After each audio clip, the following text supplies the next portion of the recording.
아파트 단지에서 길을 걷다가 이웃 주민, 아는 사람과 눈이 딱 마주친 적이 있습니다. 그런데 나도 모르게 순간 고개를 획 돌려버렸습니다. 예전 같았으면 길에서 마주친 게 반가워 인사라도 했을 텐데 그날은 왜인지 모르게 눈을 먼저 피하고 말았습니다. 집에 돌아와 가만히 생각해 보니 뭘 잘못한 것도 아닌데 왜 그랬을까 싶어 스스로를 조금 탓하게 되더군요. 그런데 이상하게도 마음 한구석은 꽤 후련했습니다. 곰곰이 떠올려 보니 요즘 부쩍 이런 일이 잦아졌습니다. 휴대폰 벨소리가 울려도 굳이 받지 않고 그대로 두고 문자가 와도 며칠씩 답장을 미루는 날이 많아졌습니다. 전화 통화는 또 어떤지요. 예전에는 1시간씩 이야기하던 친구와도 이제는 5분만 지나도 슬슬 끊고 싶다는 생각이 먼저 듭니다. 처음에는 제가 이상해진 건 아닐까 걱정했습니다. 혹시 마음이 병든 건 아닐까? 괜한 불안도 들었습니다. 그런데 묘한 건 이런 걱정과 달리 삶이 꼭 불행하게 느껴지지는 않는다는 점이었습니다. 말을 예전보다 확실히 줄이고 나니 하루가 오히려 더 평온하고 마음이 편안해졌습니다. 주변을 돌아보면 비슷한 나이대 사람들 역시 조용한 삶을 선택하는 경우가 많아졌습니다. 도대체 우리에게는 무슨 일이 일어나고 있는 걸까요? 왜 나이가 들수록 말수가 줄어드는 게 이렇게 편안하게 느껴지는 걸까요? 젊었을 때는 말을 많이 해야 사람들과 가까워질 수 있다고 믿었습니다. 하지만 이제는 말 한마디 꺼내는 일조차 유난히 신경 쓰이고 힘에 부칩니다. 사실 이런 변화에는 아무도 자세히 말해주지 않는 하나의 진실이 숨어 있습니다. 말이 줄어드는 건 늙어서가 아니라 우리가 성숙해졌다는 신호입니다. 말이 많을수록 관계가 복잡해진다는 걸 이제는 몸으로 알게 된 것입니다. 철학자 쇼펜하우어 역시 평생 이 문제를 고민했습니다. 인간은 왜 함께 있으면 불편하고 혼자 있으면 외로워지는가 하는 질문 말입니다. 오늘 이 영상에서는 그 이유를 차분히 풀어보려 합니다. 말수가 줄어드는 자신을 괜히 자책하지 마시기 바랍니다. 그 변화는 아주 자연스러운 삶의 흐름입니다. 구독이랑 좋아요 눌러주시면 여러분의 오늘 하루에 좋은 행운이 살포시 들어올 겁니다. 일장 관계를 닫아버리는 위험한 첫마디. 조성민 씨는 69이고 아파트 경비원으로 일합니다. 매일 수백 명의 사람들을 만나지만 친해지는 사람은 없습니다. 인사는 받지만 그 이상의 관계로 발전하지 않습니다. 조성민 씨는 자신이 사람들에게 호감을 못 주는 것 같아 속상했습니다. 자존감도 많이 떨어졌습니다. 어느 날 한 입주민이 택배를 찾으러 왔습니다. 조성민 씨가 밝게 웃으며 말을 걸었습니다. 오늘 날씨 엄청 춥죠? 감기 조심하세요라고 말했습니다. 그런데 그 입주민은 표정 하나 안 바꾸고 택배만 들고 갔습니다. 조성민 씨는 기분이 상했습니다. 좋은 말을 했는데 왜 저렇게 무시하나 싶었습니다. 며칠 후 다른 입주민이 왔을 때는 다른 방식을 시도했습니다. 요즘 택배 엄청 많이 오시네요. 뭐 장사하세요? 라고 물었습니다. 그 입주민이 잠깐 멈칫하더니 아니요 라고만 하고 가더군요. 표정이 불편해 보였습니다. 조성민 씨는 혼란스러웠습니다. 대체 어떻게 말을 걸어야 사람들이 편하게 저한테 대해줄까요? MIT 사회심리학 연구팀이 거부감을 일으키는 언어 패턴을 연구했습니다. 다양한 직업군의 사람들에게 불편했던 첫마디를 기록하게 했습니다. 수천 개의 문장을 분석한 결과 공통 패턴을 찾아냈습니다. 첫째는 단정적 관찰이었습니다. 날씨 춥죠, 바쁘시죠, 힘드시죠 같은 말들입니다.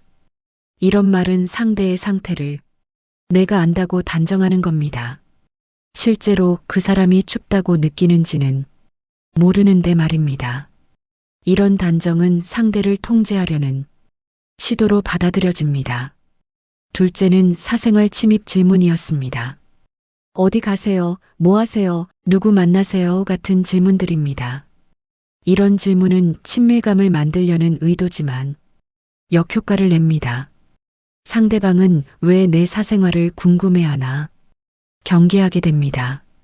특히 나이 든 사람들은 자신의 사생활에 침범당하는 걸 싫어합니다.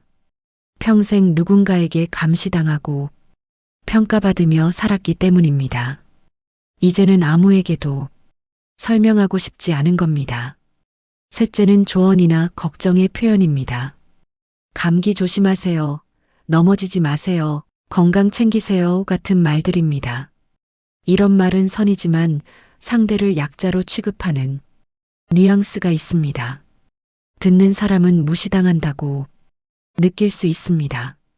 조성민 씨가 한 말들이 전부 이 패턴에 해당했습니다. 좋은 의도였지만 표현 방식이 잘못된 겁니다. 쇼펜하우어는 말했습니다. 우리는 타인에게 선의를 베풀 때조차 우월감을 드러낸다고 말입니다. 도움을 주는 행위 자체가 위계를 만들어 버립니다. 그래서 진정한 배려는 아무것도 하지 않는 것입니다. 조성민 씨는 이후 완전히 다른 방식을 시도했습니다. 택배를 찾으러 온 사람에게 그냥 여기 있습니다라고만 말했습니다. 날씨 얘기도 하지 않고 질문도 하지 않았습니다. 그저 필요한 정보만 전달하고 미소만 지었습니다. 신기하게도 사람들의 반응이 달라졌습니다. 어떤 이는 고맙다며 따뜻하게 인사했습니다. 어떤 이는 수고하시네요 라며 먼저 말을 걸었습니다. 조성민 씨가 말을 줄이자 사람들이 마음을 열었습니다. 관계를 여는 건 많은 말이 아니라 적절한 거리였습니다. 위험한 첫마디는 대부분 거리를 무시한 말입니다. 아직 친하지 않은데 친한 척하는 말입니다. 그 거짓된 친밀감이 사람들을 불편하게 만듭니다. 차라리 침묵이 훨씬 더 정직하고 안전합니다. 조성민 씨는 이제 말을 아끼는 게 습관이 되었습니다. 그리고 아파트 사람들도 이제 그를 편안하게 대합니다. 말이 줄어들수록 진짜 관계가 시작되었습니다. 이장 말이 줄어든 김영희 씨의 하루. 김영희 씨는 올해 68입니다.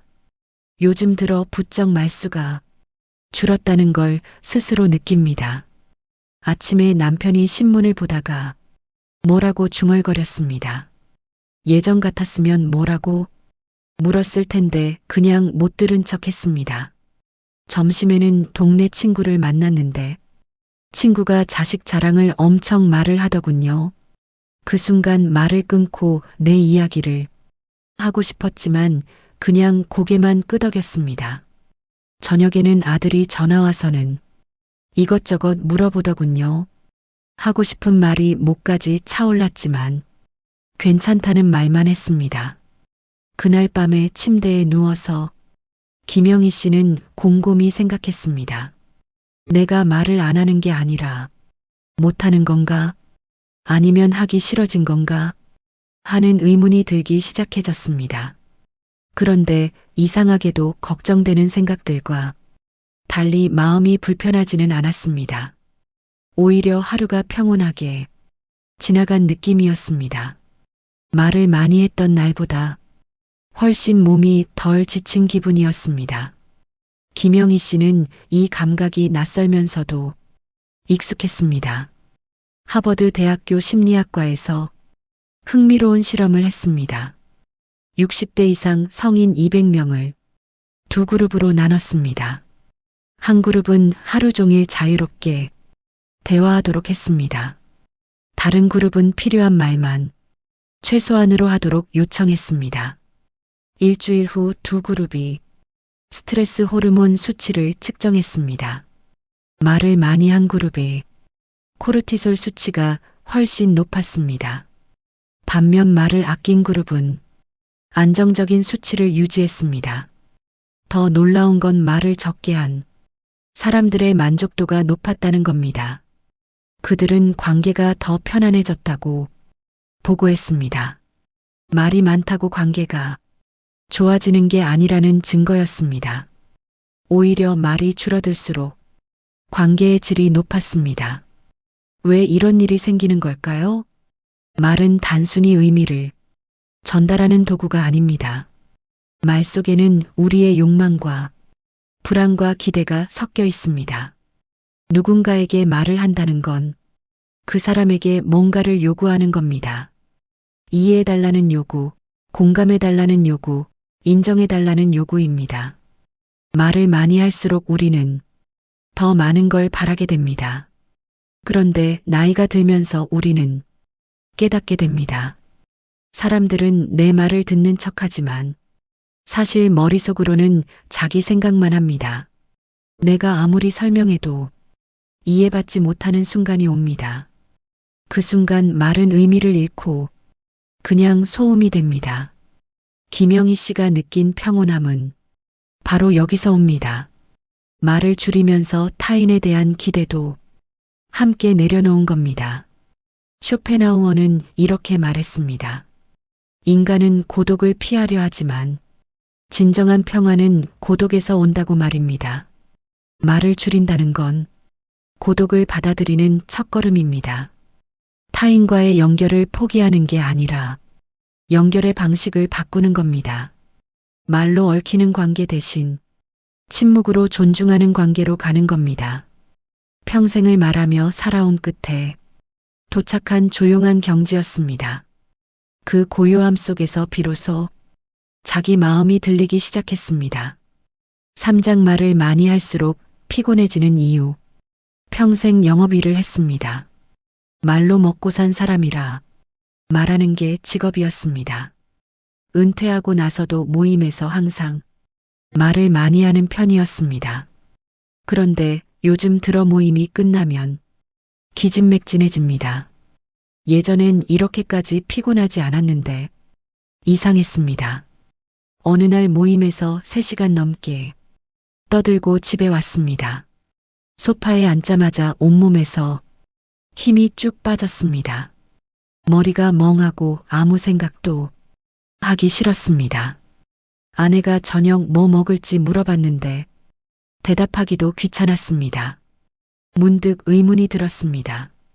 말하는 게 이렇게 힘든 일이었나 싶었습니다. 젊었을 땐 하루 종일 말해도 끄떡없었는데 말입니다.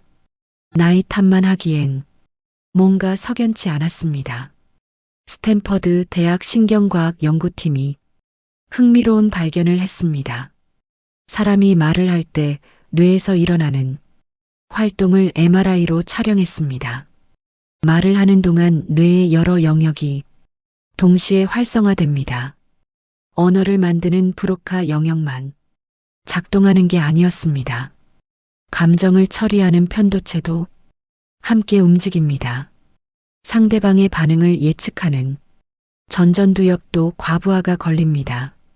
심지어 스트레스 반응을 관장하는 시상하부까지 개입합니다. 말 한마디를 하는데 뇌 전체가 총동원되는 겁니다. 특히 나이가 들수록 이 과정이 더 많은 에너지를 소모합니다. 젊을 땐 자동으로 처리되던 게 이젠 의식적 노력이 필요합니다. 상대가 내 말을 어떻게 받아들일지 계산하는 데 힘이 듭니다. 내 말이 오해받지 않을지 걱정하는데도 에너지가 들어갑니다. 결국 말을 많이 한다는 건 뇌를 혹사시키는 일입니다. 말을 한다는 건 자신을 드러내는 행위입니다. 내 생각, 내 감정, 내 경험을 타인에게 노출시킵니다. 그 순간 우리는 무의식적으로 긴장하게 됩니다. 판단받을지도 모른다는 불안이 스멀스멀 올라옵니다. 나이가 들수록 이 불안은 더 커집니다. 평생 살아온 경험이 많은 만큼 실수할 여지도 많기 때문입니다. 젊을 땐 틀려도 괜찮았지만 이젠 틀리면 무시당할까 두렵습니다. 그래서 말 한마디를 하는데도 신중해지고 조심스러워집니다. 이 조심성이 뇌를 더욱 지치게 만듭니다. 쇼펜하우어는 말했습니다. 사람들은 혼자 있을 때보다 함께 있을 때 더 외롭다고 말입니다. 말을 많이 한다고 연결되는 게 아니라는 뜻입니다. 오히려 말이 많아질수록 진짜 나는 더 숨게 됩니다. 타인에게 보여주기 위한 말만 늘어나고 진심은 묻힙니다. 사람들이 원하는 대답을 만들어내느라 지친 겁니다. 말을 아끼는 게 에너지를 아끼는 길이었습니다. 사장 첫마디가 관계의 온도를 결정한다. 최은숙 씨는 63이고 아파트 부녀의 총무입니다. 사람을 많이 만나는 자리다 보니 인사를 자주 합니다. 그런데 요즘 들어 첫마디가 참 어렵게 느껴집니다. 엘리베이터에서 이웃을 만나면 뭐라고 말해야 할지 모르겠습니다. 날씨 얘기를 꺼내자니 너무 뻔하고 진부합니다.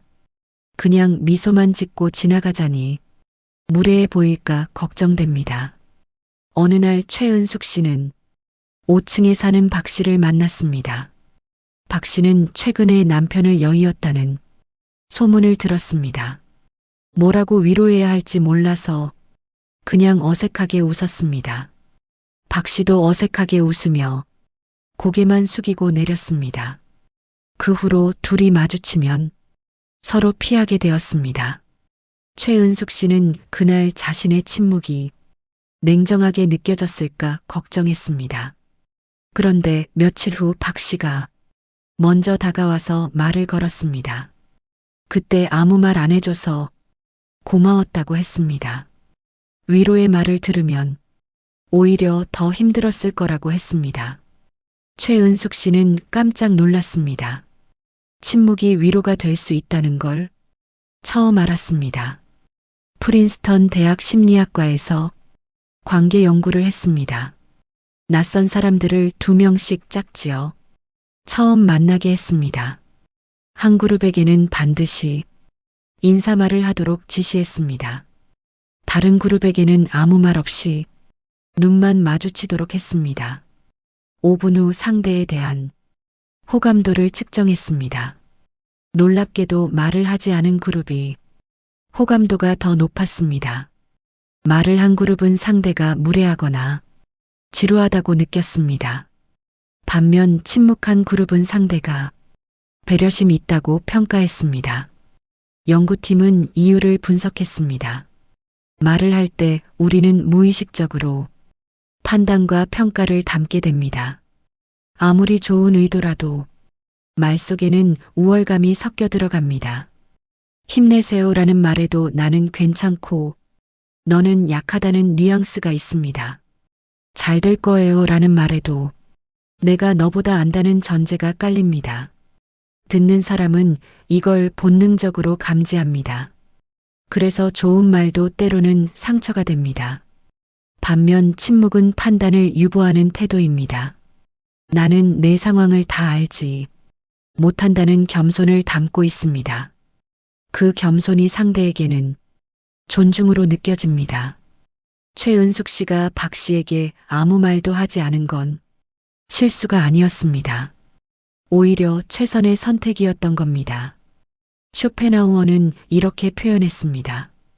고슴도치들이 겨울에 서로 따뜻함을 나누려 모이지만 너무 가까이 가면 서로의 가시에 찔리게 된다고 했습니다.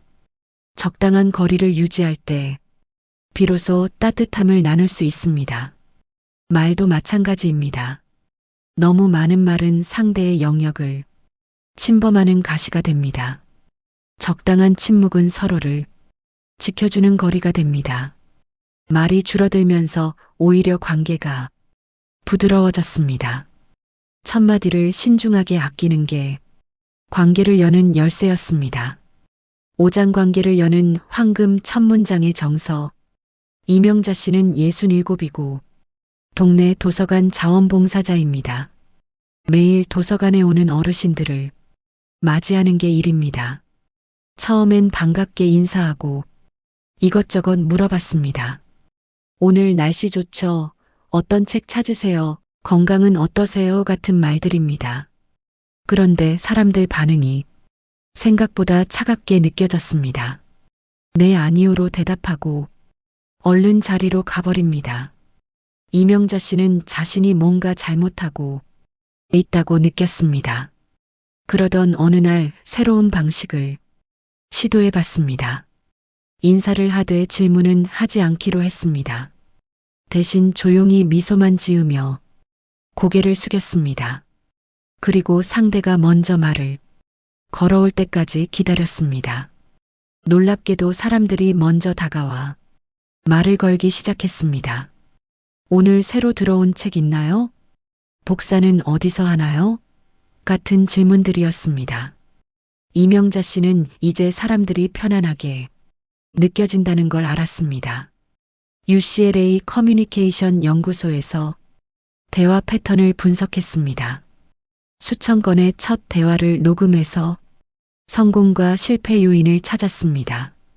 성공적인 대화로 이어진 첫 문장들의 공통점이 있었습니다. 상대방에게 선택권을 주는 문장이었습니다. 필요하시면 말씀해 주세요라 식의 열린 태도였습니다. 반면 실패한 대화의 첫 문장은 질문 형태가 많았습니다. 어디 가세요? 뭐 하세요? 어떠세요? 같은 질문들입니다. 이런 질문은 친절해 보이지만 실은 압박으로 느껴집니다. 대답을 강요당한다는 느낌을 주기 때문입니다. 특히 나이 든 사람들은 이런 압박에 민감합니다. 평생 대답을 강요당하며 살아왔기 때문입니다. 직장에서, 가정에서, 사회에서 끊임없이 설명해야 했습니다. 이제 더 이상 누구에게 대답하고 싶지 않은 겁니다. 당신이 여기 있다는 걸 알고 있다는 신호만으로 충분합니다. 이명자 씨가 한 건 바로 그 신호였습니다. 말없는 미소와 고개 숙임이 당신을 환영한다는 메시지였습니다. 그래서 사람들이 마음을 열고 다가올 수 있었습니다. 쇼펜하우어는 진정한 예의는 타인을 귀찮게 하지 않는 것이라고 했습니다. 좋은 의도로 하는 질문도 때론 귀찮음이 될 수 있습니다. 상대가 원하지 않는 대화를 강요하는 건 폭력입니다. 반면 침묵으로 공간을 내어주는 건 최고의 환대입니다. 이명자 씨는 이제 사람들이 자신에게 편안함을 느낀다는 걸 압니다. 말을 줄이고 나니 오히려 더 많은 대화가 생겼습니다. 사람들이 먼저 다가와서 자기 이야기를 꺼냅니다. 강요받지 않았기 때문에 진심을 나누는 겁니다. 말이 적어서가 아니라 강요가 없어서입니다. 6장 나이 들수록 말이 단정해지는 이유. 한미경 씨는 71살이고 작은 꽃집을 운영합니다.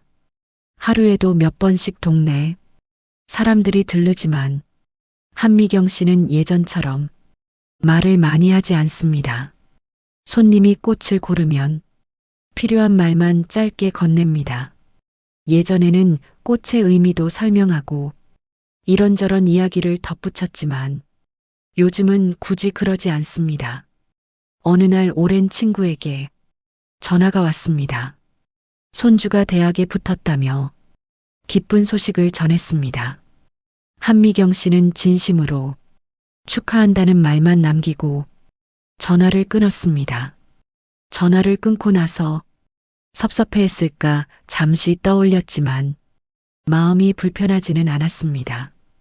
오히려 군더더기 없는 말이 자연스럽게 느껴졌습니다. 옥스퍼드 대학 노아 연구소는 30년간 언어 변화를 추적했습니다. 나이가 들수록 문장은 짧아졌지만 의미는 더 분명해졌습니다. 연구진은 이를 정서적 선택의 결과라고 설명했습니다. 남은 시간이 한정되었다는 인식이 말에도 필터를 만든다는 겁니다. 덜 중요한 것은 빠지고 핵심만 남습니다. 젊을 때는 설명해야 할 것이 많았습니다. 이해받기 위해 계속 말을 보탰습니다. 하지만 이제는 증명할 필요가 없습니다. 쇼펜하우어는 말했습니다. 진리는 간결하고 거짓은 장황하다고 했습니다. 말이 단정해진다는 건 불안이 줄어들었다는 신호입니다. 한미경 씨는 이제 말수가 적은 사람입니다. 하지만 사람들은 그의 말을 더 주의 깊게 듣습니다. 적은 말에 삶의 무게가 실려 있기 때문입니다. 말이 줄어든 것은 퇴보가 아닙니다. 그건 오랫동안 살아온 사람이 마침내 얻은 성숙입니다. 7장 말을 하지 않아도 전해지는 태도의 힘. 송기철 씨는 75이고 작은 카페를 운영합니다. 카페를 연 지 3년쯤 되었고 단골 손님도 제법 생겼습니다. 송기철 씨는 손님들에게 말을 거의 하지 않습니다. 주문을 받을 때도 꼭 필요한 말만 짧게 합니다. 처음에는 불친절하게 보이지 않을까 걱정했습니다. 하지만 시간이 지나자 오히려 단골이 늘어났습니다. 사람들은 이 카페가 편안하다고 말했습니다. 말을 걸지 않아도 되는 점이 좋다고 했습니다. 송기철 씨는 그때 알았습니다. 침묵도 환대가 될 수 있다는 사실을 말입니다. 어느 날 한 젊은 손님이 카페에 들어왔습니다. 구석 자리에 앉아 한참을 울고 있었습니다. 송기철 씨는 다가가 말을 건네고 싶었습니다. 하지만 아무 말 없이 따뜻한 차 한 잔만 내어주었습니다. 그 손님은 1시간쯤 지나 계산대에 섰습니다. 눈은 아직 붉었지만 표정은 조금 가벼워 보였습니다. 아무 말도 하지 않아서 마음껏 울 수 있었다고 말했습니다. 그 순간 송기철 씨는 확실히 알았습니다. 말이 없는 것이 때로는 가장 큰 위로라는 사실을 말입니다. 예일대 감정연구소에서 위로 효과를 실험했습니다. 슬픔에 빠진 사람들을 3그룹으로 나눴습니다. 한 그룹에는 위로의 말을 건넸고 다른 그룹에는 신체 접촉을 했습니다. 마지막 그룹에는 아무것도 하지 않았습니다.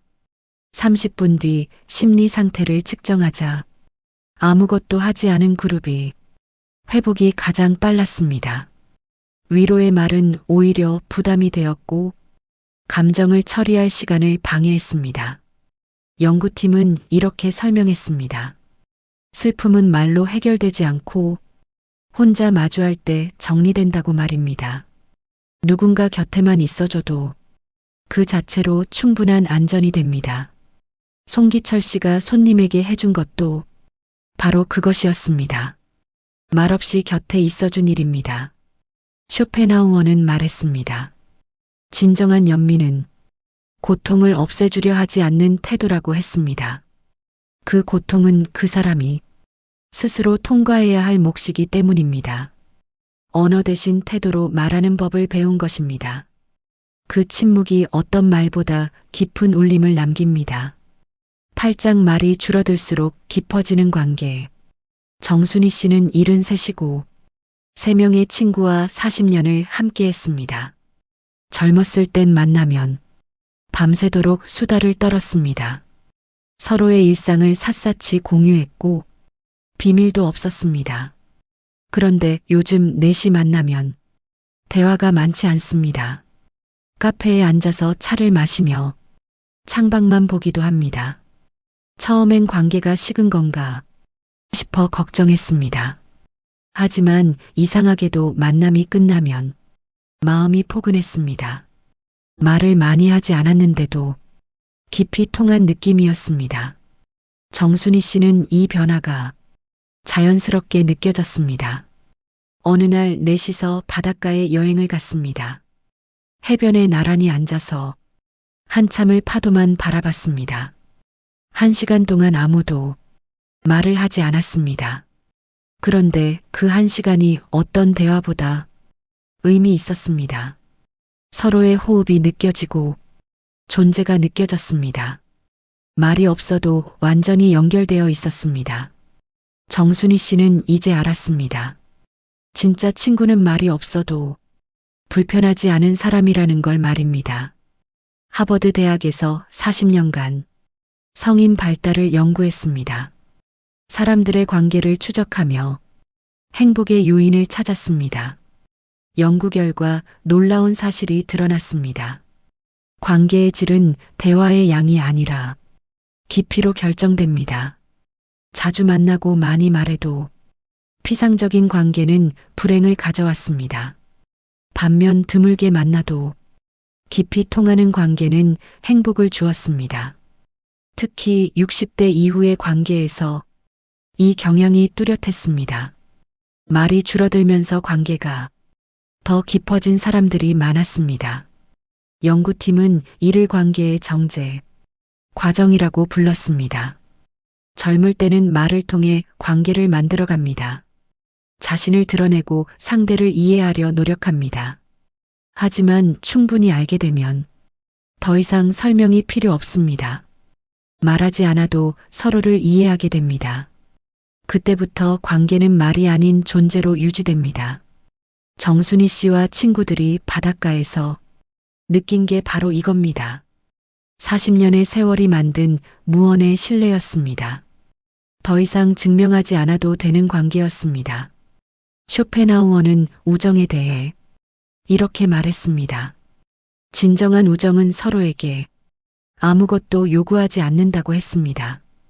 함께 있는 것만으로 충분한 관계라고 했습니다. 젊을 때의 우정은 주고받음으로 유지됩니다. 도움을 주고 위로를 주고 조언을 주고받습니다. 하지만 나이 들어서의 우정은 그냥 존재의 나눔입니다. 아무것도 하지 않아도 함께 있음으로 완성됩니다. 정순희 씨는 이제 친구들을 만나는 게 더 편안합니다. 말을 준비하지 않아도 되고 대화를 이어가려 굳이 애쓰지 않아도 됩니다. 말을 줄여도 사라지지 않는 관계가 있다는 게 큰 위안이었습니다. 나이가 들면서 많은 관계가 정리되었습니다. 말이 줄어들면서 가짜가 걸러지 진짜만 남았습니다. 그 진짜 관계가 노년을 버티게 하는 힘이 되었습니다. 말이 줄어드는 건 관계의 끝이 아니라 완성입니다. 여기까지 들으시면서 어떤 생각이 드셨나요? 혹시 위로가 되셨는지 궁금합니다. 말이 줄어드는 자신을 보며 불안했던 분들이 계실 겁니다. 예전처럼 술술 말이 나오지 않아서 속상하셨을 겁니다. 하지만 이제 아셨을 겁니다. 말이 줄어드는 건 늙어서가 아니라 성숙해져서라는 걸 말입니다. 평생을 사람들 속에서 살아오며 배운 지혜입니다. 말로 얽히는 관계가 얼마나 피곤한지 이제 몸이 알고 있습니다. 말을 많이 한다고 관계가 깊어지는 게 아니라는 걸 깨달았습니다. 오히려 침묵이 더 큰 신뢰를 만든다는 걸 알게 되었습니다. 쇼펜하우어가 평생 고민했던 인간관계의 본질이 여기 있습니다. 우리는 함께 있고 싶어 하지만 너무 가까우면 상처받습니다. 적당한 거리를 유지할 때 비로소 평화가 옵니다. 말을 줄인다는 건 그 거리를 지키는 방법입니다. 상대의 영역을 침범하지 않으려는 배려입니다. 나이가 들수록 우리는 자연스럽게 이 배려를 배웁니다. 말하기보다 듣기를 선택하게 됩니다. 설명하기보다 받아들이기를 선택하게 됩니다. 이 선택이 관계를 편안하게 만듭니다. 말이 줄어든 자신을 부정적으로 보지 마세요. 평생의 경험이 만들어낸 성숙한 태도니까요. 말이 줄어들수록 진짜 관계만 남습니다. 가짜가 걸러지고 진심만 남습니다. 그 진심들이 여러분의 노년을 따뜻하게 채워줄 겁니다. 오늘 하루도 말을 아끼며 사셨다면 잘하신 겁니다. 침묵으로 존중을 표현하신 거니까요. 말없이도 함께 있어준 것만으로도 충분합니다. 여러분의 조용한 하루가 누군가에게는 큰 위로였을 겁니다. 앞으로도 말을 줄이는 걸 두려워하지 마세요. 말이 줄어드는 만큼 마음은 깊어질 테니까요. 오늘도 영상 끝까지 함께 해주셔서 감사합니다. 앞으로도 여러분과 삶의 지혜를 함께 나누는 시니어 인생길이 되겠습니다.